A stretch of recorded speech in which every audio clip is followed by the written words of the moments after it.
Hello friends, good afternoon and welcome to EduSat live lectures. Dear friends, today in immunology we will be talking about autoimmunity and autoimmune diseases. To discuss this topic we have with us our subject expert Dr. Hardeep Kaur. Dr. Hardeep Kaur is Assistant Professor in Department of Zoology in Ramjas College, University of Delhi. Without further ado, I would like to welcome ma'am to our studios and request her to start the lecture. Welcome ma'am. Thank you, Amrit.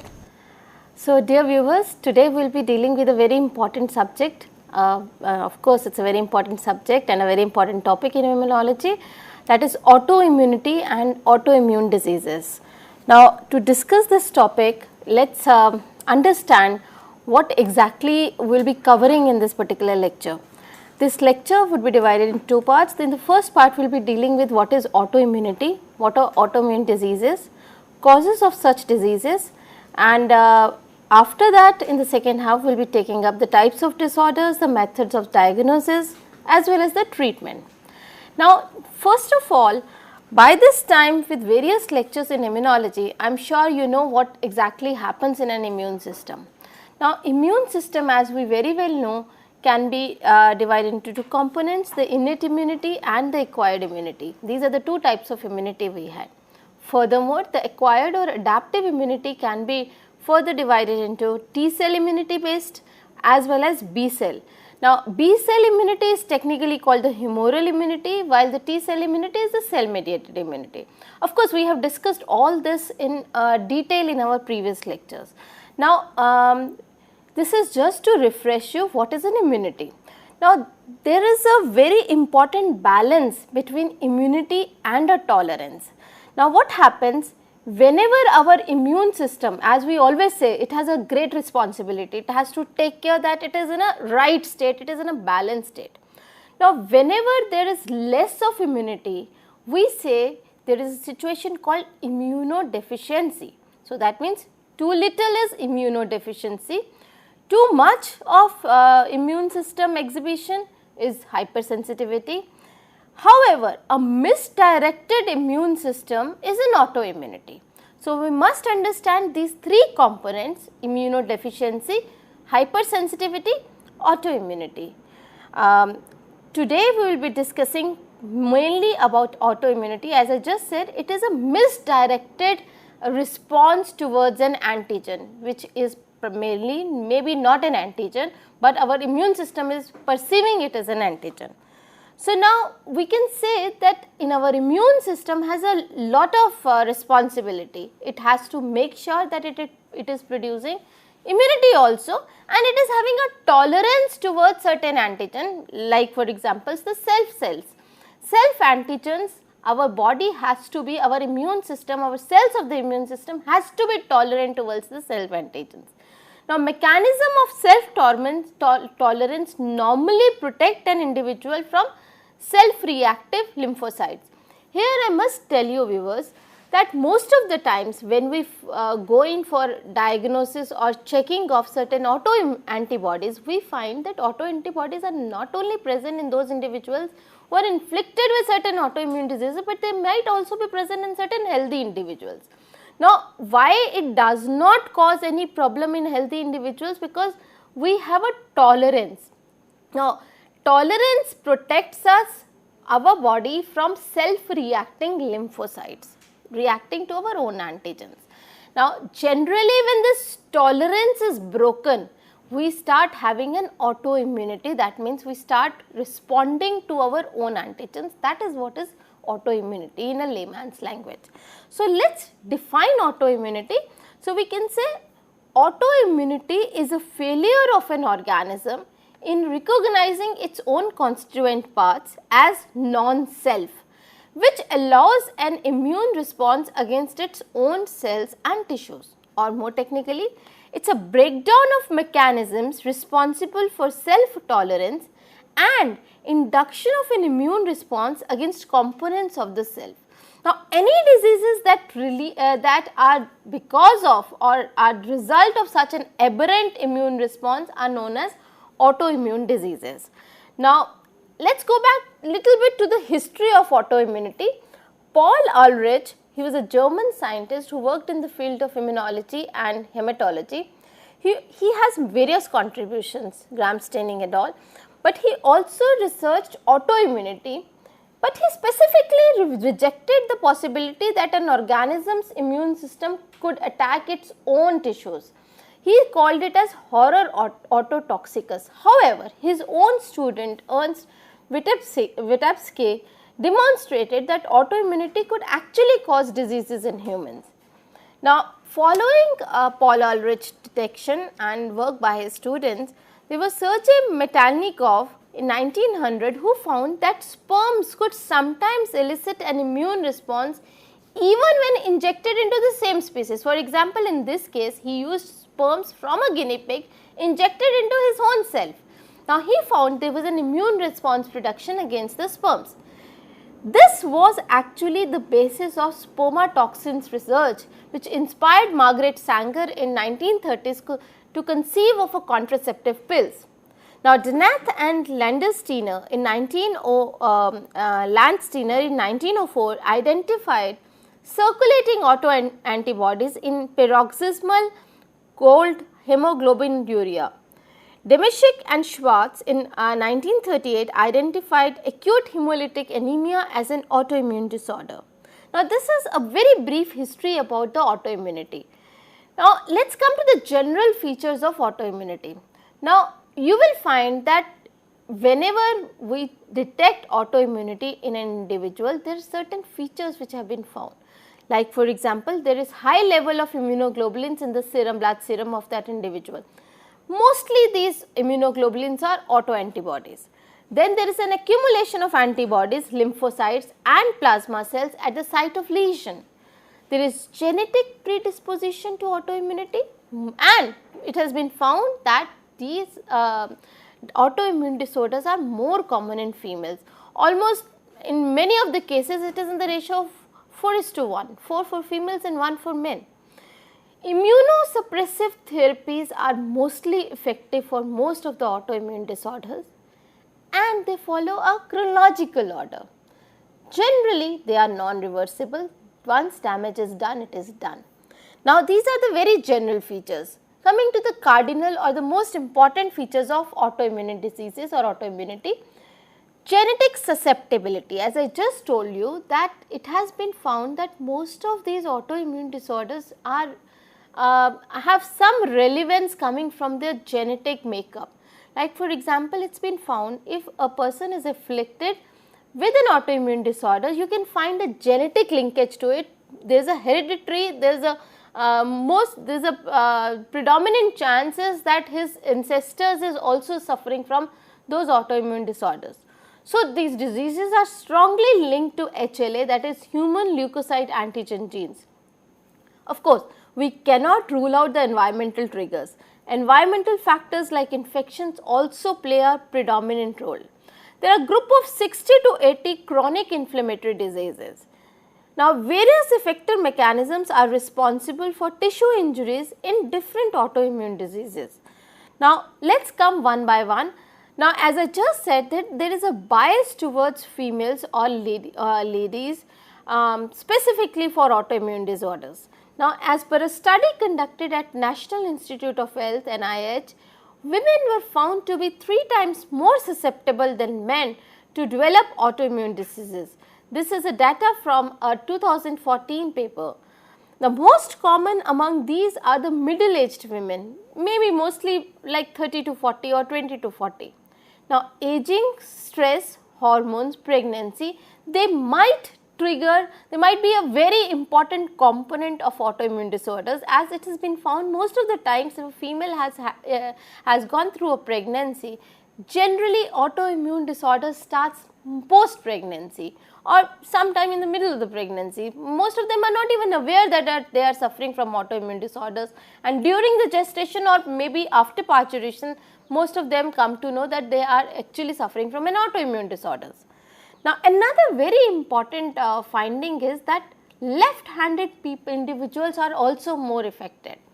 11% of left-handed and 4% of right-handed are found to be suffering from autoimmune disorders.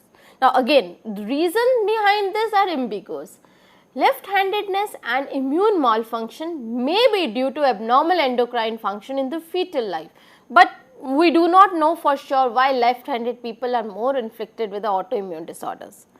Now, the examples of certain autoimmune disorders are multiple sclerosis, myasthenia gravis, Crohn's disease, Graves' disease, type 1 diabetes mellitus, rheumatoid arthritis, psoriasis, scleroderma, systemic lupus erythematosus, commonly called SLE or lupus. Now, let's come to the mechanism behind autoimmune disorders. Now, very important mechanism being neoantigen. Now, what happened during neoantigen? Sometimes our normal body cells or tissues come under contact with certain chemicals or biological agents, or at times due to physical liberation. Now, these cells or tissues who are depicting the self antigens, these self antigens may get altered due to alteration, they get altered due to contact with the physical, chemical or biological agents. For example, the most common one is contact dermatitis, which is a delayed type hypersensitivity, which we had done it in the previous lecture on hypersensitivity. It is a type 4 hypersensitive reaction. It is a typical example where normal body cells are coming in contact with certain chemical allergens. Now, if you remember, I told you about certain nickel present in the watch strap, which causes certain delayed type, DTH type of hypersensitivity reaction, or the type 4 type of hypersensitivity reaction, wherein your normal body cells have gone certain alteration due to the chemical found in the watch, that there it was the nickel. Now, drug or therapy induced anemia or nephritis could also come in this category. Now, mutation could also be the cause of neoantigen formation. So, the causes may be known, may not be known, but what has happened is the self antigen has got altered because of any whatever reason, mutation, physical, chemical, biological, any reason. Now, these self antigen have become a neoantigen and is now leading to a immune response within the body. Now, another important reason for autoimmunity could be similarity between foreign and self antigens, which could lead to cross reactivity. For example, streptococcal group A proteins and muscles of the heart have marked similarities and therefore could befool the system. Now, if there is a streptococcal infection, the autoantibodies which are produced against this can also affect the heart muscle, and it could lead to rheumatic heart diseases. This is because of similarity between foreign and self antigen or cross reactivity. Now, there is another situation which is called molecular mimicry. What happens here? There is a similarity between the foreign antigen and the self antigen, but it is restricted to certain epitopes only, hence confusing the immune system. For example, there are certain epitopes which are common between Mycobacterium tuberculosis and the joint membranes. So, what happens? The antibodies produced against this bacterium, that is Mycobacterium, can have an effect on the normal cells present on the joint. It can have certain deleterious effect. Of course, it is an immune response produced against the membrane of the joints, and which will cause immune reaction. It will start the breakdown of the joint tissues. Now, this is called molecular mimicry, where certain epitopes are similar. Now, there is a very important cause of the autoimmunity, which is the hidden or sequestrated antigen. Now, sequestrated antigens are those antigens in the body which are hidden from the cells of the immune system. Now, what happens if there is a damage to these organs? Now, it leads to the exposure of these sequestrated antigens or hidden antigens to the immune system.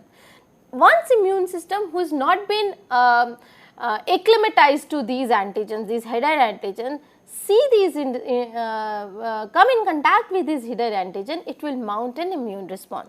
So, exposure of these hidden antigens to the immune system leads to an immune reaction to these antigens. For example, the lens of an eye. Now, if you see certain immunologically privileged sites in our body, these are the brain, the eye, the testis, uterus in the fetus or hamster cheek pouch. Now what happens, any of these cells present in these regions within human, what will happen, the body, the immune system has not been exposed to these cells which are present in these organs. Now because of any reason, let us say a trauma to an eye surgery, whatever, certain cells escape from these tissues. What will happen? They will come into the body will mount an immune response against it because it has never come in contact with these cells. Such cells are generally called the hidden antigen or sequestrated antigens, and as I just said, they are generally present in certain privileged sites. These sites are under constant immune surveillance. However, post trauma and infection, tissue barrier gets disrupted and our immune system hence mount response against the cells present in these immunologically privileged sites. Now mutation, as they say, sometimes it is called forbidden clones. Now clones of changed or altered lymphocytes. Now alteration in a lymphocyte could be due to a mutation. So it causes these lymphocytes to become self-reactive. Now and hence because they become self-reactive, they will start recognizing host as a foreign. Now there is another reason called polyclonal B cell activation. Now many viruses and bacteria who are called super antigens because they have plenty epitopes on themselves, or certain chemical stimuli can turn on many self-reactive B lymphocytes.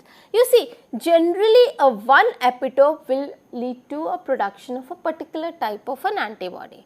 Now because there are so many epitopes present on the surface of these viruses and bacteria, they will lead to poly B cell activation, and sometimes these B cells are self-reactive. Now the nature of these antibodies which are produced by these B cells is generally IgM, which is very similar to the ones which are generally produced in the normal immune response.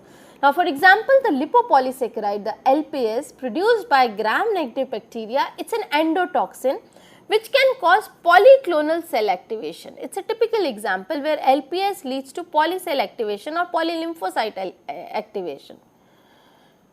Now of course, we cannot rule out the genetic factors. It is a well recognized fact that certain immune disorders are predominant in females and in certain families. Now it is determined by the family studies. If we take a study of we check the pedigree chart or the family study of a particular family, of an individual's family study, we will find there would be many individuals afflicted with the same disease. There is genetic links that have occurred between diseases and HLA antigens. Now for example, in multiple sclerosis, there is a greater concordance in monozygotic than dizygotic twins.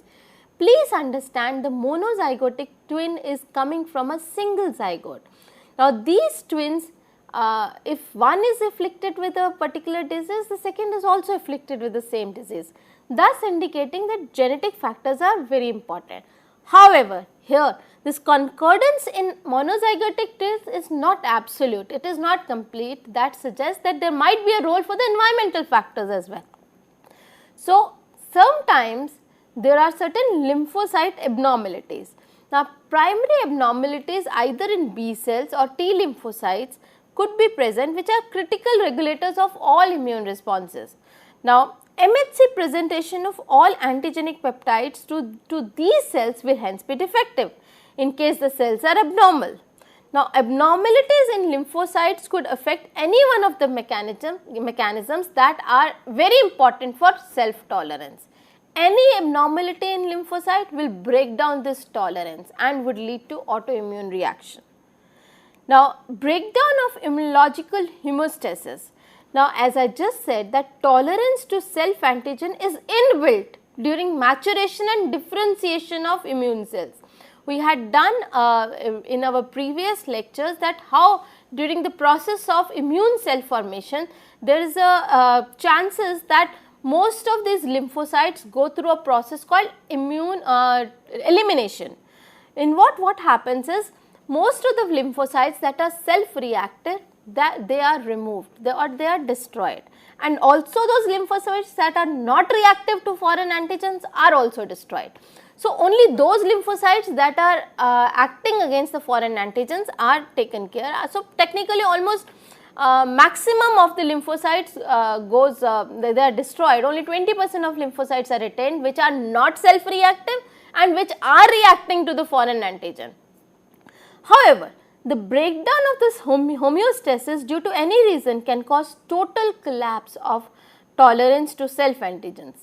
Mutation or loss of immune regulatory power may cause such a situation. As you can see in this diagram, most of the lymphocytes that are self-reactive, and this is called negative selection or death of the cells with high affinity receptors for self-MHC. They are just removed, and only those mature CD4 or CD8 positive T lymphocytes are kept in the immune system, which are reactive to the foreign antigens and are not self-reactive.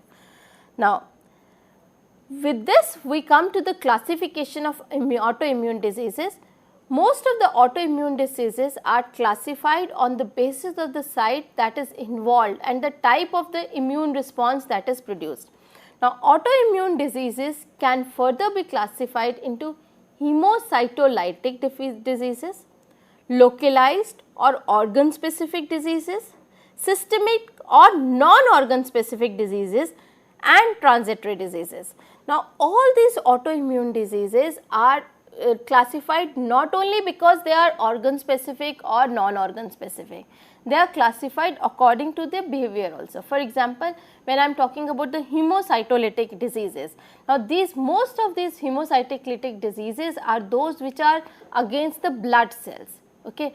Now, most of them will be autoantibodies would be directed towards the blood cells. Now, we can call them as systemic also. Now, we must understand what is a systemic and organ specific thing. When I say organ specific, here what is happening is the autoimmune antibodies are produced against certain antigens of a particular organ. So, what happens is whatever reaction that is going to take place will take place in that organ itself. It will be limited to a particular organ. However, on the other hand, in case of systemic or non-organ specific diseases, what will happen? The autoantibodies will be produced against maybe the antigens which are present throughout the body. So, it can be systemic. Now, of course, organ specific, systemic both can be maybe for a shorter time or maybe a chronic. Most of the times the autoimmune disorders are chronic in nature. Like for example, they go once they are onset, they go on for a long time. Now, the fourth category which we said is the transitory disease. It's those diseases that happen because of certain disease. Like for example, we are afflicted with certain major disease. Post that disease, we are facing certain more problems like anemia or many other things. Now, those are transitory in nature. That's for a short time. So, as I just said that they can be short time or they can be chronic in nature. Now, most of these transitory diseases are because of certain other disease. So, based on this, these autoimmune diseases have been defined as hemocytolytic, localized or organ specific, systemic or non-organ specific, and transitory diseases. Now, to describe these diseases in detail, we will come to our next part of the lecture. Thank you so much.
Welcome back viewers. We were discussing autoimmunity and autoimmune disorders. Till now we should be clear what is an autoimmunity. Autoimmunity is when our body starts mounting an immune response against our self antigen. As in my previous lecture I described, there is a tolerance to our self antigens. This tolerance is a property of our immune response. Now, even if we have it is a very big immune system, but our immune system has been acclimatized to all the cells of our body and all the antigenic peptides that are present on the cells of our body. So, naturally when you are supposed not to produce an immune response against this self antigen. However, certain times this tolerance get broken down. So, we can say it is a misdirected immune response towards our self antigens. Now, we described this as a property which is called an autoimmunity. Now, all the diseases which is a consequence of this autoimmunity are called autoimmune disorders. Again, previously I described that all these autoimmune disorders, in all these cases, most of the times these diseases are genetic in nature, running in the family, mostly predominant in the females. I also said in certain left-handed individuals also these autoimmune disorders are present. And then we further described what are the causes of these autoimmune disorders. In these we described certain things called neoantigens, where our self antigens have undergone certain transition or certain change due to exposure to certain physical trauma or to certain chemicals or due to biological agents like mutation maybe. Now, all these self antigens have got altered and now they will be called as a neoantigen. There were various other reasons, like for example, of course, I told you the mutation. Then for example, the polyclonal B lymphocyte, self-reactive B lymphocyte activation. Then there could be certain hidden or sequestrated antigen, which have, for example, the immune response or the immune system has never come across those antigens or those cells with those antigens. So, because of a trauma, let us say for example, certain lens cells, eye lens cells. Now, most of this eye protein or lens protein is present encapsulated within a capsule, encapsulated. So, what happens? Because of a trauma to the eye, they come into the system. Once they come into the system, the immune response is produced against them. So, technically, because of any what reason, maybe a neoantigen or sequestrated antigen, or because of a mimicry, like for example, a foreign antigen is mimicking a self antigen, or certain epitopes are common between the foreign antigen and the self antigen, certain epitopes are common, or maybe the genetic reasons due to some HLA genes. There are certain genes, HLA we know, human leukocyte antigen genes. Now, those genes are characteristic and in certain families. Now, we know that these are the HLA antigens are similar in a particular family. Now, if a particular individual in a family is afflicted with an autoimmune disorder, and if we go and study the family history, we will find that many individuals prior to this individual were also afflicted with certain the same disease. Now, it could be certain environmental factor, for example, an infection, pregnancy, whatever reason might be, it has triggered the occurrence of this autoimmune disorder. Now, all these factors are leading to autoimmune diseases. Then we described that we can classify autoimmune disorder, as you can see, into hemocytolytic autoimmune disorders, localized or organ specific autoimmune disorders, systemic or non-organ specific autoimmune disorders, or transitory autoimmune disorders. Now, we will come one by one to each type of autoimmune diseases. Now, first of all, the hemocytolytic autoimmune diseases. Now, here as the name suggests, the autoantibodies in this disease are directed towards the blood cells. Now, autoimmune, the typical example is autoimmune hemolytic anemia. What happens here? The autoantibodies are produced against the RBC antigens. We all know that RBC is flowing in our blood. Now, what happens when the autoantibodies are produced? These autoantibodies will combine with the RBC and this lead to immune complex deposition. Now, because of this immune complex deposition, it can have great impact. It can lead to deposition at various places in the blood vessels, causing hemorrhages and etc. So, it can be very dangerous since it is kind of a systemic disease. It can occur anywhere in our body. Now, there is another type which is called autoimmune leukopenia. Here what happens, the autoantibodies are directed against the leukocytes specifically. For example, in case of systemic lupus erythematosus, which is also very commonly called lupus or SLE, the autoantibodies that are produced are specifically against these leukocytes or WBCs. Now, of course, WBCs are going to be there in the entire body. So, autoantibodies will be produced against the leukocytes in the entire body, again leading to various deposition of immune complexes at various regions. Now, as you can see, many things, many symptoms of systemic lupus erythematosus are a low grade fever, photosensitivity, ulcers in the mouth, aches, arthritis, inflammation, and a very typical butterfly rash which we will come across in our later lecture, fatigue, loss of appetite, many other things. Another very important hemocytolytic autoimmune disease is autoimmune thrombocytopenia. As the name suggests, here the autoantibodies are particularly directed against platelet membrane. It is called an idiopathic thrombocytopenic purpura, where a person afflicted with this disease will have patches at various places, purple patches developing at various parts of the body. This is called autoimmune thrombocytopenia. Coming to the next type, which is a organ specific and non-organ specific or systemic autoimmune diseases. Now, let us understand the organ specific, how the organ specific disease is different from a non-organ specific or a systemic disease. Now, as the name suggests, organ specific, the autoimmune attack is against the self antigen of a given organ. It is in a localized place. It results in a damage of the organ structure and the function, and basically the treatment would be focused on replacement of that organ function, because once damaged, most of the times the autoimmune diseases are non-reversible. However, in case of non-organ specific or systemic diseases, what happens is the widespread self antigens are targets for autoimmune attack. The damage can affect such structures as blood vessels or cell nuclei. Now, for example, when they start affecting the blood cells, what will happen? It will cause the deposition of immune complexes at various places, leading to blockages.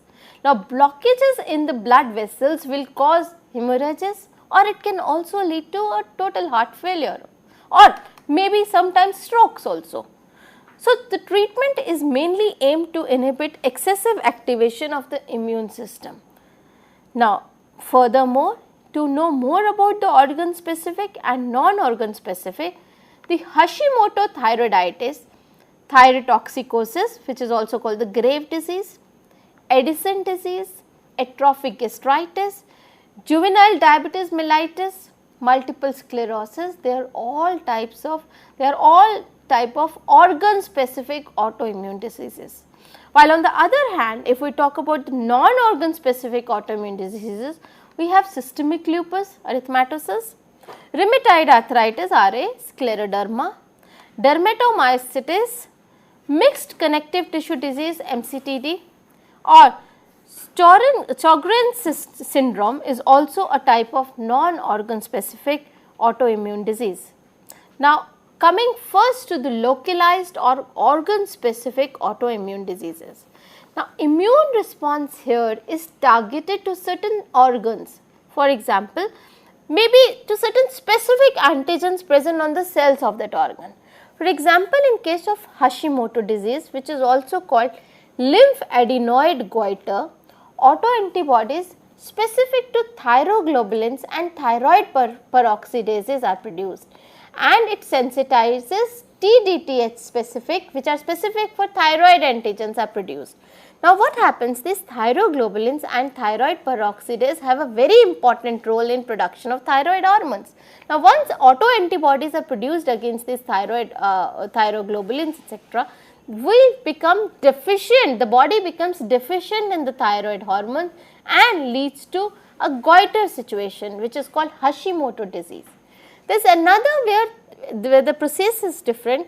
In thyrotoxicosis, which is called Graves' disease, the autoantibodies, which are also known as LATs, LATs is long acting thyroid stimulating antibodies, are produced against the TSH receptor.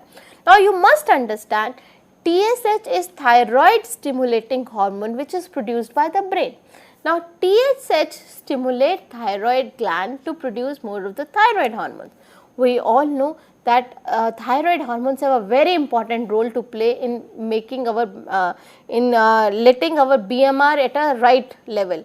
Now, BMR is the basal metabolic rate. Now, once there is a deficiency of the thyroid hormone, the decrease of thyroxine and triiodothyronine leads to a decreased BMR and various symptoms like obesity, etc., which is the situation is called hypothyroidism. Now, what happens in this particular case, unlike the previous where in Hashimoto disease the autoantibodies were against the thyroglobulins, here what happens, the autoantibodies is against the TSH receptor which are present on the thyroid gland cells. Now, once this autoantibodies comes and binds to the TSH receptor, it leads to overstimulation of the thyroid glands due to absence of regulation.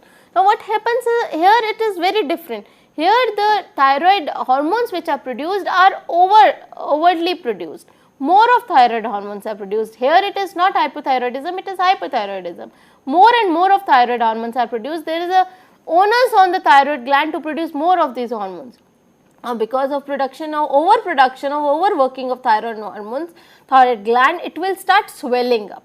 This is called thyrotoxicus. It is much different from Hashimoto. Hashimoto is underplay of the thyroid gland, while thyrotoxicosis is overplay of the thyroid gland because of overstimulation due to binding of autoantibodies at TSH receptor.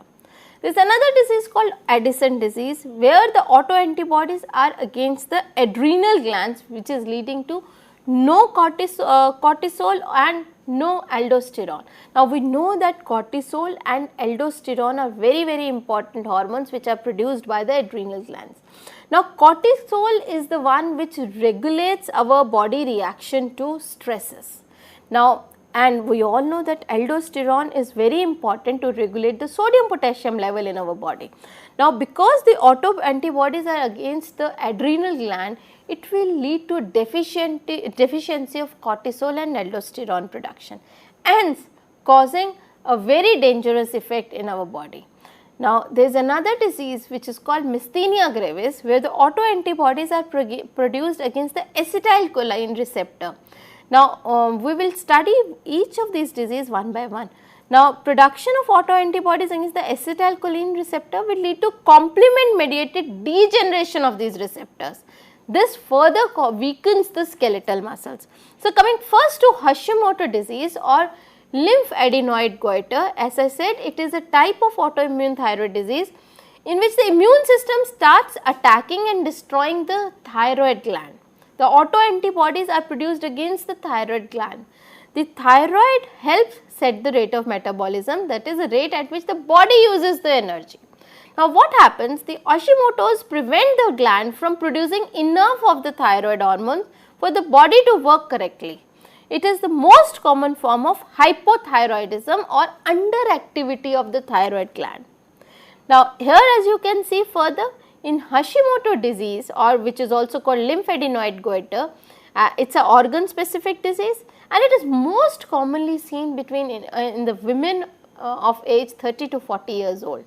Sometimes maybe because of genetic predisposition, latest it has been found it can be because of the way they are leading the life, it can be lifestyle related diseases also.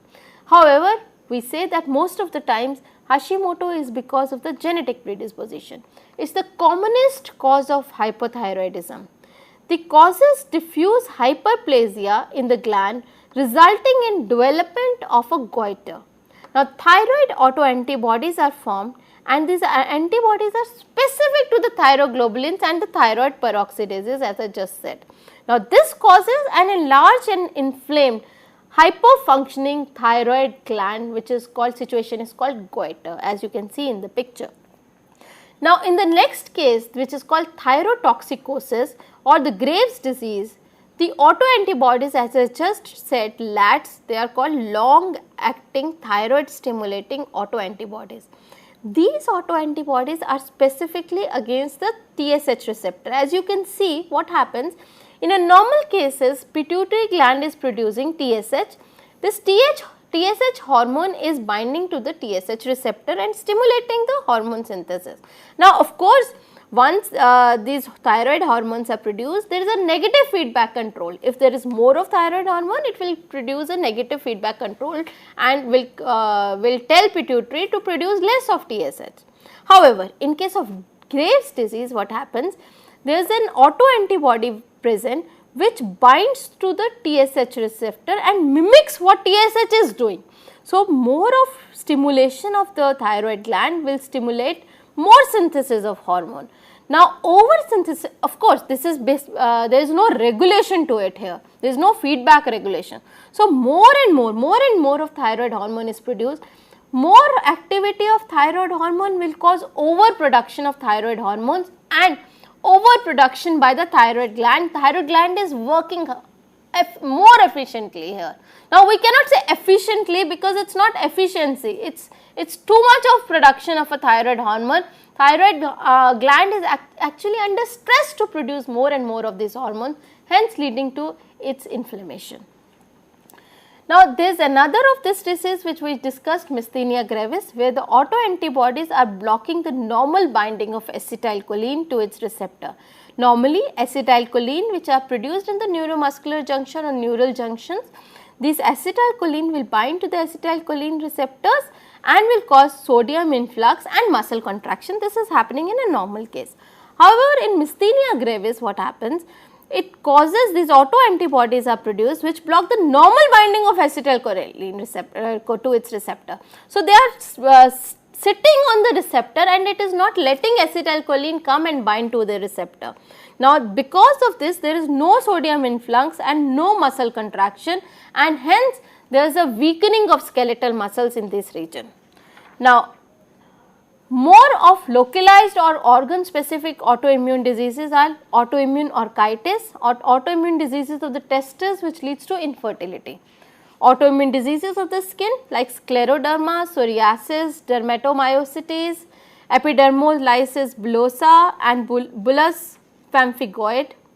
Autoimmune disease of the eye, very important, is phacoanaphylaxis, where there is autoimmunity to the lens protein of this eye, and because of the trauma due to surgery or due to some injury, these lens cells come out which were encapsulated before and are coming into the system, and the immune system is recognizing them as a foreign antigen.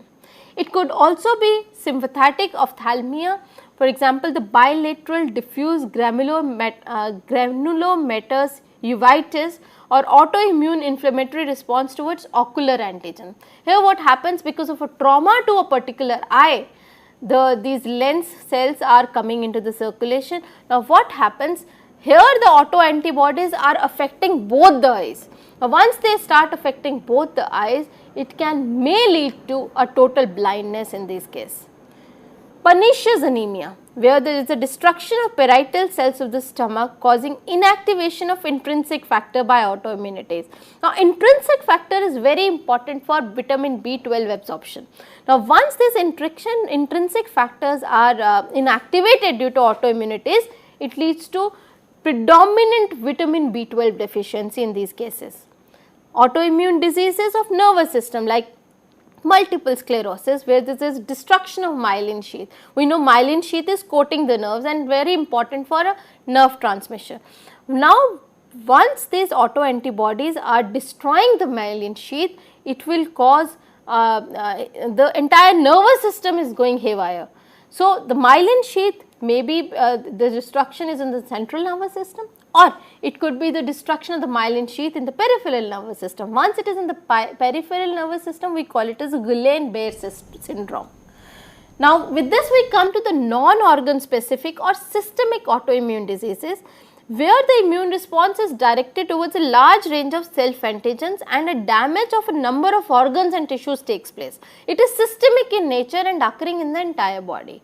For example, the systemic lupus erythematosus or SLE or lupus as we call it. Here what happens, the autoantibodies are formed against a variety of tissue antigens which could be DNA, histones, RBCs, platelets, leukocytes or even the clotting factors.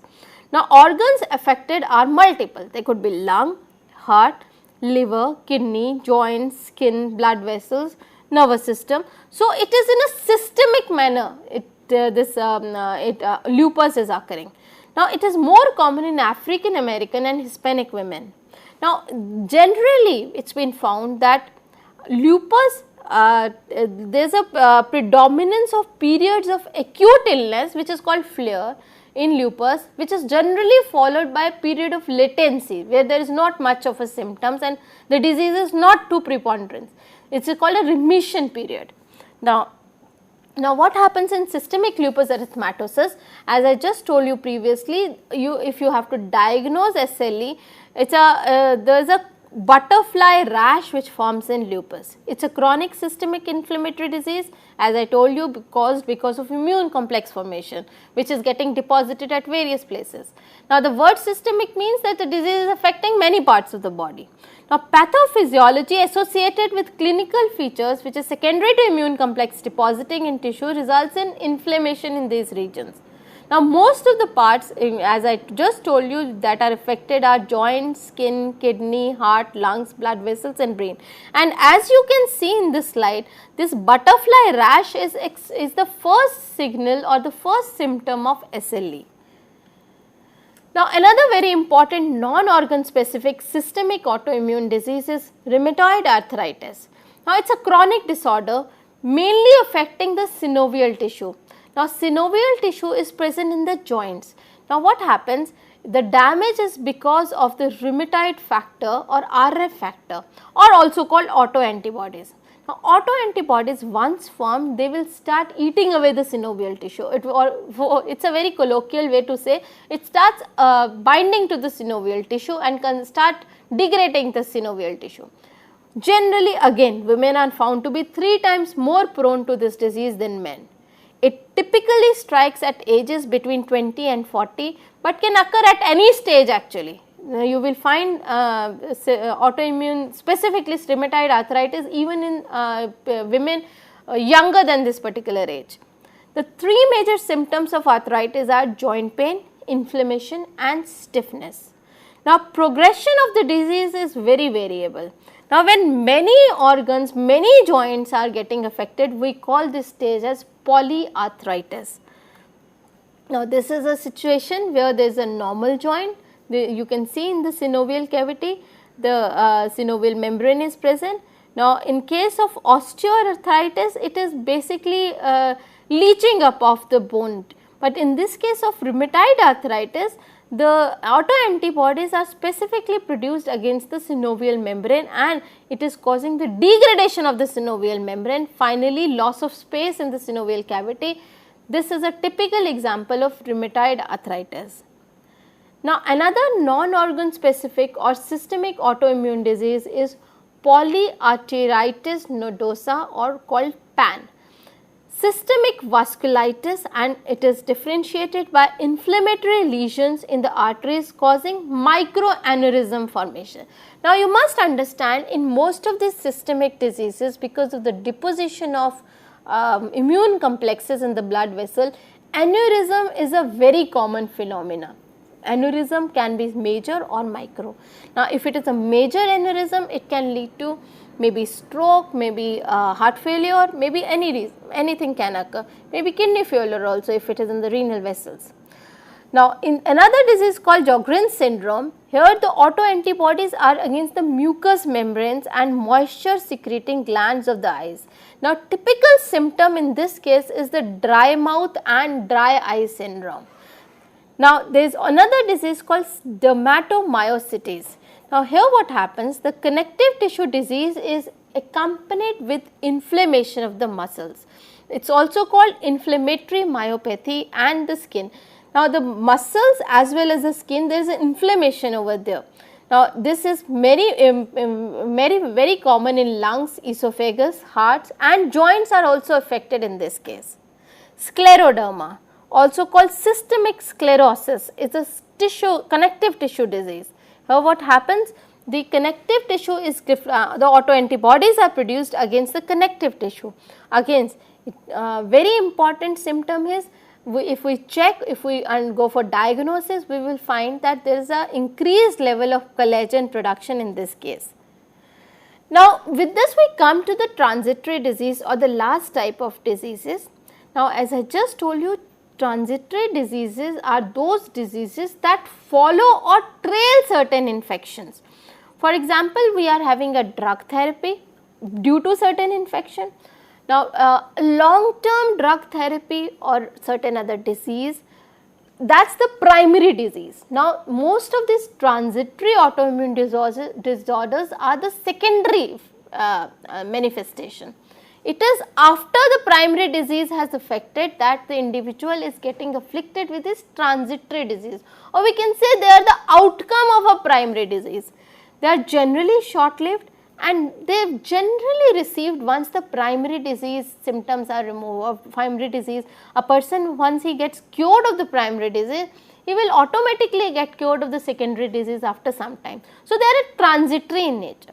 Some of the very important transitory diseases are, number 1, anemia. Here there is a decrease in the number of red blood cells or hemoglobin in the blood. Now, this, as I just told you, it is transitory in nature, generally followed after most of the diseases, that a person is found to be anemic, and as the symptoms of primary diseases are removed, the person comes out of anemia automatically. Now, thrombocytopenia, it is a decrease in the level of thrombocytes or platelets in the blood. Nephritis. Nephritis occurs because of inflammation of the kidney along with glomeruli, tubules or interstitial tissues surrounding the glomeruli and tubules. Now, I hope you have understood the various types of autoimmune disorders. Now, most of the times all these autoimmune disorders are due to humoral immunity and sometimes also due to the cell mediated immunity. Generally, it is because of the autoimmune disorders or autoantibodies that are produced, and of course, when I am talking about autoantibodies, it is because of the humoral response. So, when I am talking about the pathogenesis of autoimmune disorders, so humoral response is mostly prevalent or mostly common, but we cannot undermine the T cell mediated or the cellular immunity response as well. For example, when we are talking about certain diseases like dermatitis, where it is predominantly because of TDTH types of cells, that is delayed type of hypersensitivity cells. Now, in that particular case, it is generally mediated by the cells. So, we cannot overrule that autoimmune antibodies are the only reason. The cell immunity also has a role to play in the autoimmunity. Now, how to undergo the diagnosis, how to find out that a person is suffering from autoimmune diseases. Now, for accurate diagnosis, the review of the history, symptoms, physical examination combined with certain blood tests are very important. Now, depending on the autoimmune disorders, various tests can be performed. For example, detection of serum autoantibodies. One can check whether these autoantibodies are present in the serum. Now, routine immune fluorescent screening of thyroid, liver, kidneys and stomach along with agglutination tests for rheumatoid factors, thyroid and red cell antibodies, and by radioimmunoassays (RIA) for intrinsic factors and acetylcholine receptor antibodies. We can also go for solid phase ELISA. ELISA is enzyme linked immunosorbent assay which detect antibodies to the DNA or to the nuclei. Of course, complete blood count (CBC), erythrocyte sedimentation rate, that is ESR, as well as C-reactive protein detection also helps in understanding whether a person is suffering from autoimmune disorder or not. Now, once it has been established that the person is suffering from an autoimmune disorder, we have to go for a treatment. Now, the most important treatments for autoimmune disorders are as follows. Now, first of all, we have to go for immune suppression. Now, most of the immune suppressive drugs are corticosteroids like prednisones. And certain non-steroidal drugs, which we say non-steroid anti-inflammatory drugs or NSAIDs, such as azathioprine, cyclophosphamide, mycophenolate, sirolimus or tacrolimus.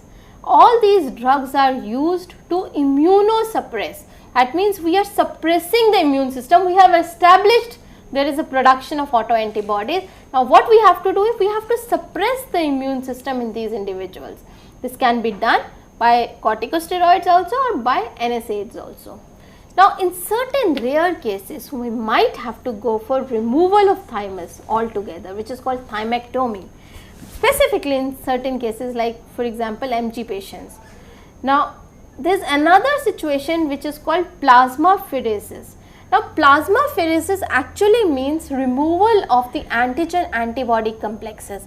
Now, as I just told you, in most of the systemic cases, the antigen antibody complex or the immune complex starts depositing at various places, for example, in blood vessels or in the renal vessels. Now, because of this deposition of the antigen antibody complexes, it leads to aneurysm. The aneurysm could be microaneurysm, it could be a macroaneurysm. Now, because of aneurysm, it can have a long term effect depending upon the extent into renal failure, into a heart failure, into a stroke. So, it can affect anywhere depending on where the aneurysm is taking place, where the blockage is taking place. So, the effective means to provide, but it is a short term thing, that you just remove the immune complexes from those regions. Removal of immune complexes will cause the flow of the blood to become normal, but of course, this is a very short term thing, and again this immune complex may get deposited. Now, we can also block MHC, that is major histocompatibility complexes, with certain similar peptides. Now, we can also do blockage by anti-CD4 monoclonal antibodies. We know CD4 receptors are present on the T lymphocyte. What if we produce certain monoclonal antibodies which go and binds to the CD4 receptor and will not cause the T lymphocyte to start reacting to the self antigen? Similarly, anti-IL-2, interleukin-2 receptor monoclonal antibodies. IL-2 is a cytokine which is produced by T lymphocytes. Now, what happens if we have certain lymphocyte which is going and binding to the IL-2 receptor? The IL-2 will not have its effect, will not trigger the immune system, will not cause the production of autoantibodies by the B lymphocytes. Now, this IL-2, once it does not trigger the B lymphocyte, no autoantibodies will be produced, and hence we can achieve our aim. We can also go for blood transfusion or plasma exchange. Of course, these are drastic moves. Then the replacement therapy, very common. For example, in Hashimoto thyroiditis, we are not having thyroid hormone production. So, in such cases, we have to go for a replacement therapy.